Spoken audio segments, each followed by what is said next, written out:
आज वित्त मंत्री सीतारमण ने भारत सरकार का बजट पेश किया है और इस बजट में खूब सारी सौगातें दी गई हैं।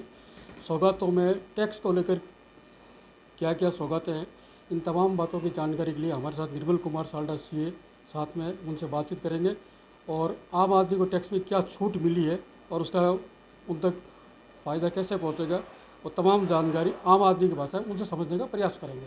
हाँ, तो साल्डा साहब आपका स्वागत है। धन्यवाद। आज जो बजट पेश हुआ है और उसमें छूट दी गई, इनकम टैक्स की छूट दी गई है या जो और बाकी छूटें दी गई है, तो आम आदमी की भाषा में वो कैसे होगी, वो थोड़ा समझाइए। आज टैक्स में आम आदमी को 17,500 रुपये की राहत दी है वित्त मंत्री ने, जिसमें एक तो सैलरी में स्टैंडर्ड डिडक्शन की सीमा को बढ़ाकर 50,000 से 75,000 कर दिया और इनकम टैक्स स्लैब में भी 5% टैक्स ब्रैकेट को 6 लाख से बढ़ाकर 7 लाख कर दिया, जिससे एक करदाताओं को एक राहत मिलेगी। नौकरी पेशा जो लोग हैं उनको क्या मिला है? नौकरी पेशा लोगों को स्टैंडर्ड डिडक्शन में एक रिलीफ मिलेगी, प्लस टैक्स रेट का जो 5% का स्लैब जो बढ़ाया है उसके कारण उनको फ़ायदा मिलेगा। इसके अलावा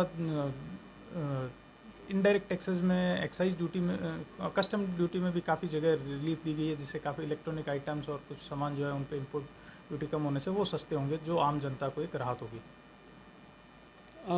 खास करके विदेशी निवेशकों के लिए जो छूट दी गई है, तो उससे घरेलू निवेशकों के लिए कोई आगे जाके समस्या होगी, कोई कंपटीशन होगा उनमें कोई? इस बार बजट में वित्त मंत्री ने कैपिटल गेन टैक्स को बढ़ा दिया। लॉन्ग टर्म कैपिटल गेन पे जो टैक्स है वो 10 से बढ़ाकर 12.5 कर दिया।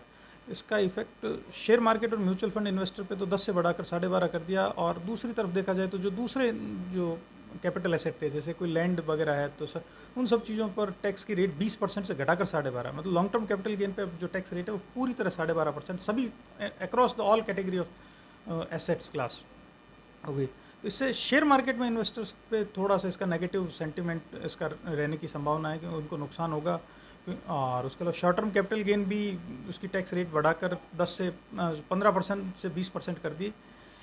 लेकिन यहाँ पे जो एक वित्त मंत्री से एक उम्मीद थी कि वो फॉरेन इन्वेस्टर और डोमेस्टिक इन्वेस्टर के लिए एक लेवल प्लेइंग फील्ड एक लाएंगे, क्योंकि फॉरेन इन्वेस्टर्स को आज DTAA और दूसरे कई एग्रीमेंट्स के कारण उन पर टैक्स रेट जो है वो 0 है, और डोमेस्टिक इन्वेस्टर पर ये जो टैक्स रेट है वो उल्टी बढ़ा दी गई, जिससे दोनों में ये अंतर रहेगा और डोमेस्टिक इन्वेस्टर थोड़े से इससे मायूस हैं। हमारे भारत का जो इन्वेस्टर है, उद्योगपति है, तो उनके लिए प्रतिस्पर्धा करना कितना मुश्किल होगा और कितना आसान होगा? डोमेस्टिक इंस्टीट्यूशन और डोमेस्टिक इन्वेस्टर के लिए प्रतिस्पर्धा तो देखा जाए तो उनके पास दूसरा कोई ऑप्शन नहीं है। वो बाहर जाके इन्वेस्ट करना चाहें तो उनके लिए बहुत ज़्यादा पेचीदगियाँ, इसलिए उनकी मजबूरी है कि उनको यहाँ इन्वेस्ट करना पड़ेगा। हमारे साथ बातचीत करने के लिए और इतनी सारी जानकारी देने के लिए बहुत बहुत धन्यवाद। धन्यवाद। ओके।